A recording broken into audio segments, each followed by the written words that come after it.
Hi friends, welcome back to my channel. మనిషి వ్యక్తిత్వం ఎలా ఉండాలనే దాని మీద చిన్న అవగాహన అండి. ఖచ్చితంగా నచ్చుతుంది. చివరి వరకు చూడండి. మౌనం మనస్సుని శుద్ధి చేస్తుంది. స్నానం దేహాన్ని శుద్ధి చేస్తుంది. ధ్యానం బుద్ధిని శుద్ధి చేస్తుంది. ప్రార్థన ఆత్మను శుద్ధి చేస్తుంది. దానం సంపాదనను శుద్ధి చేస్తుంది. ఉపవాసం ఆరోగ్యాన్ని శుద్ధి చేస్తుంది. క్షమాపణ సంబంధాలను శుద్ధి చేస్తుంది. మన గురించి 10 మంది గొప్పగా చెప్పుకోవాలంటే ముందు మనం 100 మంది గొప్ప వాళ్ళ గురించి తెలుసుకోవాలి. గొప్ప పనులు చేయాలి. సత్యం వైపు ఉండాలనుకుంటే ఒంటరిగా మహావృక్షంలా నిలబడటానికి సిద్ధంగా ఉండాలి. ఒకవేళ పడిపోవాల్సి వస్తే మళ్ళీ మొలకెత్తడానికి విత్తనంలాగే పడిపోవాలి. జీవితం ఎప్పుడూ ఒకేలాగా ఉండదు. ఎదుర్కొనే ధైర్యం ఉన్నప్పుడే జీవితం అర్థవంతంగా ఉంటుంది.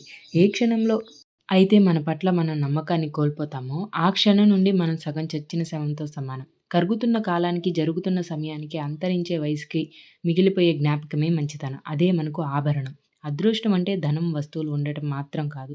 ఆరోగ్యం, వ్యక్తిత్వం, సేవాగుణం, సంకల్పం ఉండాలి. చేతి నిండా పని, కడుపు నిండా తిండి, కంటి నిండా నిద్ర, అవసరానికి ఆదుకునే ఆప్తులను కలిగి ఉండటమే అసలైన అదృష్టం.